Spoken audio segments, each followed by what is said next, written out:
From the studios of Boise State Public Radio News, I'm Gemma Gaudette. This is Idaho Matters.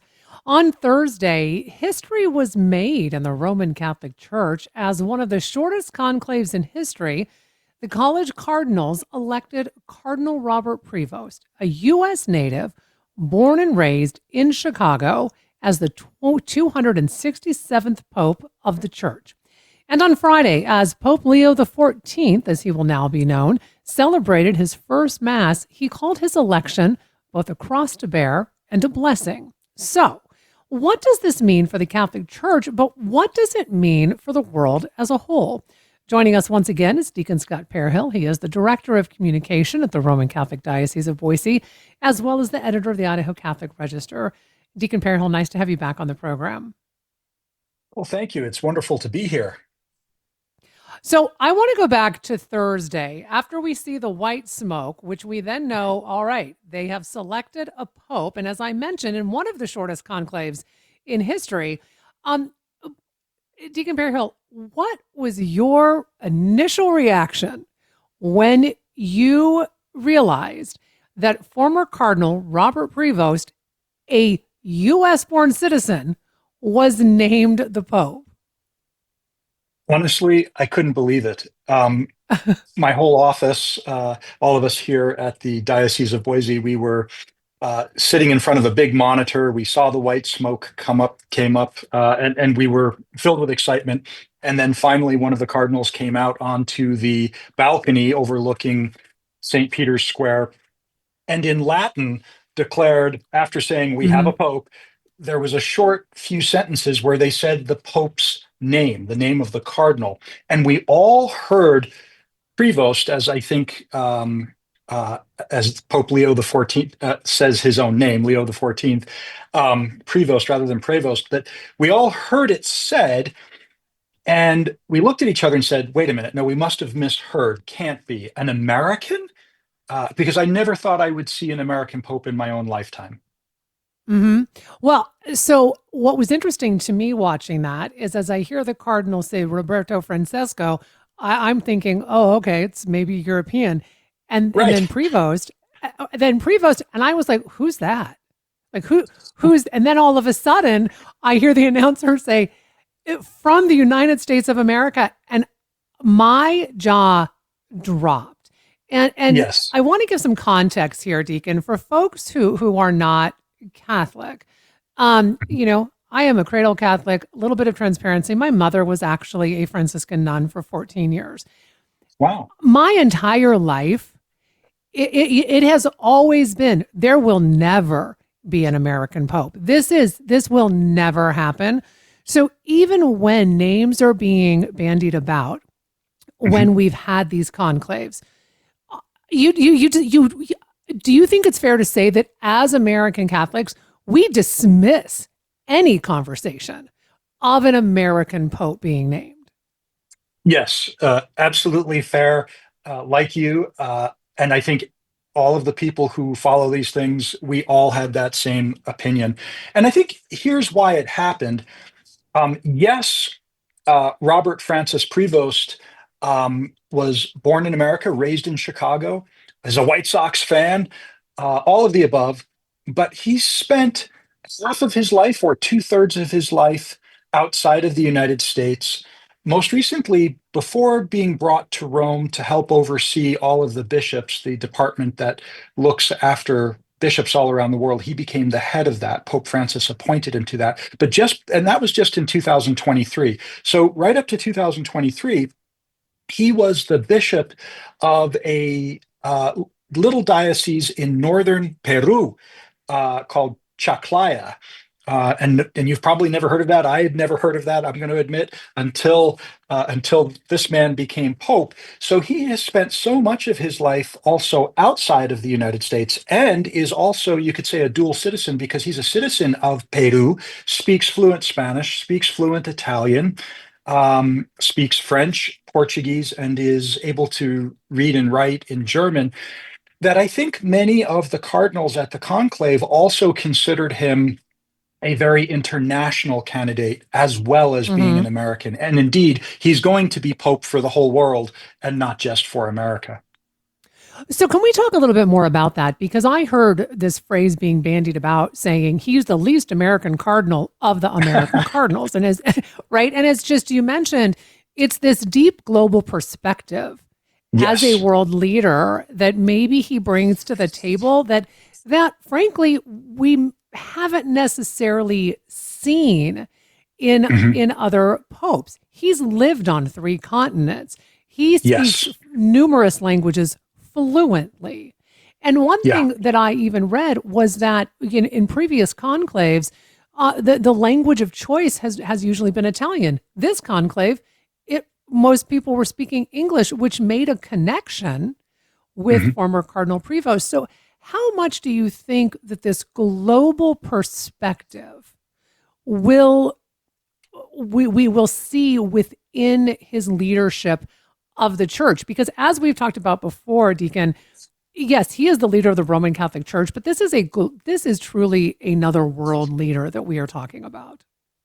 I think you're absolutely right, and I think that's one of the reasons that he was elected. The other cardinals at the conclave could see in this man someone who understood the world, who could speak in the languages of some of the other world leaders, but also had a lot of experience living outside of the U.S. and knew that he would be a very good world leader. So I think you're absolutely right. Can you talk to us a little bit about Pope Leo being an Augustinian? And Yeah. for folks again who if you're not Catholic and you're hearing these words bandied about, right? Pope Francis was a Jesuit. Pope Leo is an Augustinian. As I mentioned, my Right. mom was a Franciscan nun. People may not understand what these terms mean, but also what these vocations, when you decide to go into a certain order of the church, mean. Yeah, great question. So within the Catholic Church, all of these orders are Catholic. They're just different expressions, different ways of living the Catholic life. So Jesuits tend to be teachers, Franciscans are preachers, the Cistercians of the strict observance, otherwise known as the Trappists. Contemplative prayer is their charism. The Augustinians are well known for forming community and being missionaries. Unity and communion are the hallmarks of the Augustinians. Just like we have Jesuit universities in America, like Gonzaga, Mhm. Villanova is an Augustinian university. No surprise. That's where Robert Francis Prevost got his undergraduate degree in math. By the way, we have a pope who has a Right? an undergraduate math degree. He has a doctorate in canon law. Um, so he's an Augustinian, and I think he will bring, I use that word charism, if you will, the gifts of that order on the world scene, bringing people into unity, trying to bring them into communion, trying to form community and to form peace. That, in fact, appears on the papal crest. His papal motto appears on his papal coat of arms, if you will. His papal coat of arms directly reflects the one he had as a bishop of Chaclayo in northern Peru.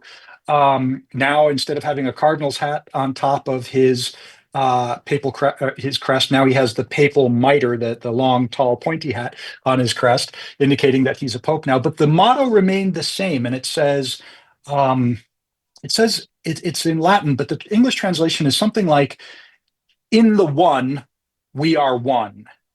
So you can Mm. see, and the one there would be Christ, but you can see the concern for unity right there in his papal crest, unity and communion, How, and that's a how, direct outreach from the Augustinian order. how much do you think this played into the conclave decision when you talk about community and unity? Because I think it is Hmm. fair to say there is a deep divide within the Catholic Church currently. Yep. In Yep. particular, if you live in the United States, in particular, if you live in a certain diocese, right, there is Yep. a deep divide. How Yeah. much do you think Go this ahead. plays into this idea of unity, of community, of trying to bring about that community within the church? No, I think it absolutely plays a role. Cardinal Wilton Gregory, emeritus Archbishop of Washington, D.C., he served a term as the head of the U.S. Conference of Catholic Bishops, a very high-ranking prelate. Cardinal Wilton Gregory said just a couple of days ago that those who were electing this new pope in the conclave, they were hoping for someone who, I'm going to quote him, could bring us together, strengthen the faith, and bring it to places where it is weak. But the first thing he said is someone who can bring us together.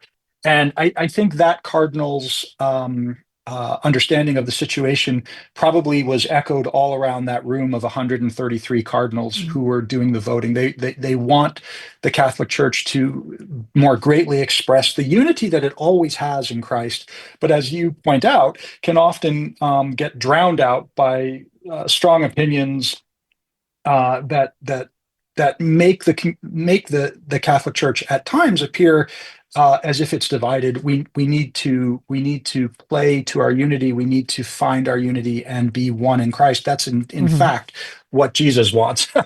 So yeah. So, in Pope Leo's first blessing on Sunday to a crowd of more than 100,000 people in St. Peter's Square, Mhm. during that blessing, he quoted the late Pope Francis, and he did call for ceasefires in Ukraine and Gaza, Yep. which were actually the subject of Pope Francis's final message to the world. What does this potentially say about this Pope? Because there was great criticism of Pope Francis for what some people said getting out of his lane, right? Of Mhm. taking on these issues. There can be an argument made, but as a world leader, as the leader of one of the largest Christian faith in the world, um, that you should be making statements about what is going on in the world. No, absolutely. The Pope is a world leader who brings the understanding of the gospel to world situations. And that often looks like the Pope trying to negotiate peace and trying to bring peace to places where there is war. Um, I think that Pope Leo XIV will carry forward many of the concerns and focuses of Pope Francis, but he may not do it exactly in the same way. He's not going to be a carbon copy of Pope Francis. He's going to be authentically Mhm. himself. And we will wait and see, who is Pope Leo XIV. But I think we already know that he's a good listener, that he's a man who considers and ponders deeply and then acts. And I think we will definitely see a continuation of looking for peace and an end to violence, and someone who's greatly concerned with the plight of those who have to migrate. We're going to see that again, but he's going to do it in his own way. Another cardinal, an American cardinal, I think it was Timothy Dolan, recently said that we're going to see in Robert Francis Prevost the same missionary zeal of Pope Francis, but with the mind of Pope Benedict, because both Benedict and Leo XIV are scholars. Both of them have doctorates. And so we're going to see someone who is similar, but authentically himself and not a carbon copy of Pope Francis. Mhm.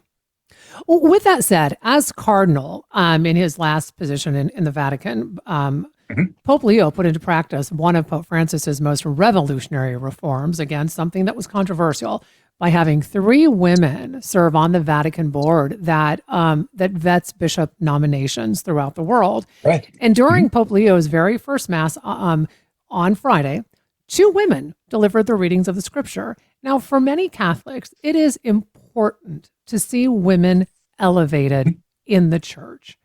What Mhm. are your thoughts on how Pope Leo XIV may approach this? Yeah, it's a great question, and we will see more in the coming days. We have to give Pope Leo time to be himself and express himself. But I think you're exactly right that Pope Leo XIV will carry on Pope Francis's concern that women uh, be allowed to express their gifts in the church and be encouraged to do so.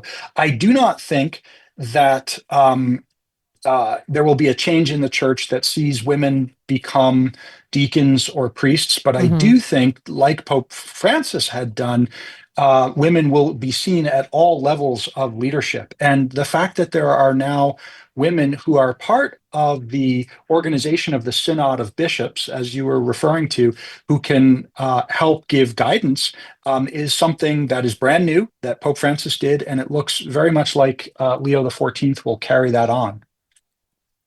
Before I let you go, Pope Leo the 14th is 69 years old, a bit on the younger side when it comes to being a pope, Right. which means realistically, he could lead the church for upwards of the next 2 decades.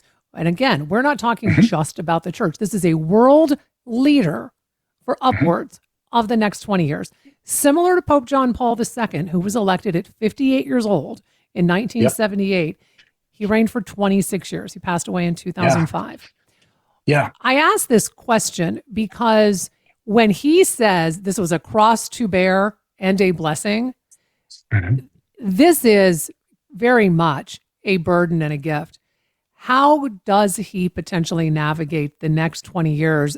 Because not only will the church change, the world will change in 20 years. Does he change with it? Does he stay the same? I mean, what Yeah. can we potentially see happening? Well, I think he's given us some indication already in the name that he chose, Leo the 14th.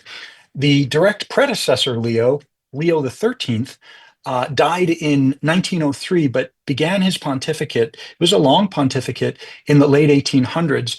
And of course, Leo the 13th then saw the Industrial Revolution, saw the great changes happening in his world, and saw sometimes its dehumanizing effects. So Leo the 13th is very famous for writing one of the early documents of Catholic social teaching in the modern era that dealt with labor practices and defending the rights of workers, because Leo the 13th, back in the late 1800s, early 1900s, saw people really struggling with all the changes that the world was bringing forth, all the mechanization, all the technology. And it meant, there were child labor issues, there were low pay, long hours issues, there was safety concerns. And so the Pope intervened and wrote a document, Rerum Novarum, which translates as new things, and had a concern for these new things and wanted to bring the very best of compassion, love, and the gospel to these new things. And I think you're going to see Pope Leo the 14th do exactly the same thing. He's already indicated, I believe, that he's going to speak about the use of AI and what Hmm. that's doing in our world. So I think he is the Pope for the time to help us cope with these changes. Ultimately, a papal election transcends earthly politics.